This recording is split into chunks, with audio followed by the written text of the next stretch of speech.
Awalnya tuh sederhana banget bro, sesederhana niat, gue cuma mau cek chart bentar, cuma buka HP, cuma lihat candle, cuma mantau market, nggak niat apa-apa. Dan entah kenapa, setiap tragedi besar di dunia scalper selalu diawali kalimat itu.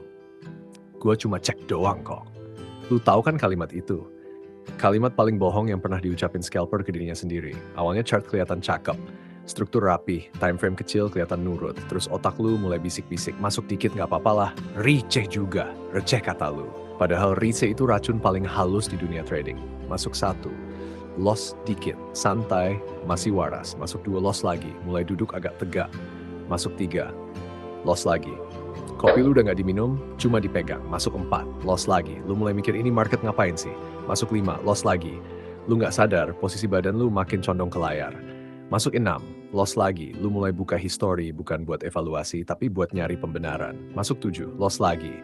Dan di titik itu lu diem, bukan marah, bukan banting meja, tapi kosong. Lu cuma bengong sambil mikir, anjir, gue cuma mau cek chart. Ini bukan cerita lebay bro, ini kisah klasik. Dan hampir semua scalper pernah lewat sini. Masalahnya bukan loss 7 entry-nya, masalahnya adalah kenapa lu tetap lanjut padahal lu tahu lu udah salah. Karena di kepala scalper selalu ada kalimat sakti, nanggung. Nanggung itu musuh terbesar. Lebih jahat dari spread, lebih kejam dari slippage. Nanggung bikin orang pintar jadi goblok sementara. Nanggung bikin orang disiplin jadi emosional. Nanggung bikin rencana trading berubah jadi perjudian. Lucunya gini, waktu profit dikit, lu cepet keluar. Tapi waktu loss, lu kuat banget nahan sakit. Kayak cinta toxic. Disakitin, tapi tetap dipertahanin. Scalper itu sering kalah, bukan karena nggak bisa entry, justru karena terlalu bisa entry. Lu jago lihat setup, lu paham price action, lu ngerti market structure, tapi lu nggak bisa berhenti.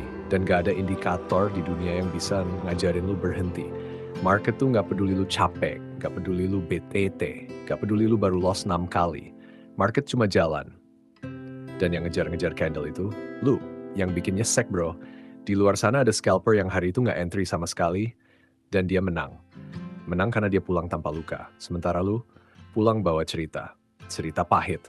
Cerita yang nanti lu ulang ke temen lu sambil ketawa kecil padahal dalam hatinya sek. Anjir tadi, gua overtrade. Iya, lu tahu jawabannya. Tapi lu baru sadar setelah saldo bicara. Trading itu lucu. Dia nggak marah langsung.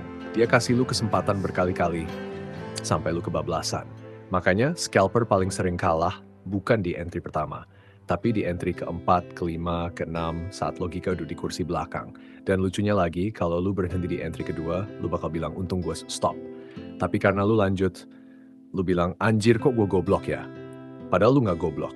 Lu cuma manusia yang capek, manusia yang pengen bener, manusia yang pengen nutup loss hari ini juga. Dan itu wajar. Yang gak wajar adalah mengulang kesalahan yang sama sambil berharap hasilnya beda. Bro, kalau lu ngerasa cerita ini nyeritain hidup lu, selamat. Lu normal. Scalper yang belum pernah overtrade itu cuma ada 2. Yang baru buka akun, sama yang bohong. Yang penting bukan lu gak pernah loss 7 entry. Yang penting adalah lu sadar di entry keberapa lu harus berhenti. Karena di dunia scalping, kadang kemenangan terbesar bukan profit, tapi berani nutup aplikasi. Kalau hari ini lu cuma cek chart dan lu berhasil nggak entry, itu prestasi. Kalau hari ini lu loss tapi lu stop sebelum kebablasan, itu juga prestasi. Karena yang bikin akun mati bukan satu kesalahan, tapi satu kesalahan yang diterusin. Gue Hans, scalper riseh. Gue juga pernah cuma mau cek chart dan pulangnya, ya lu tahu sendiri. Sampai ketemu di chart berikutnya.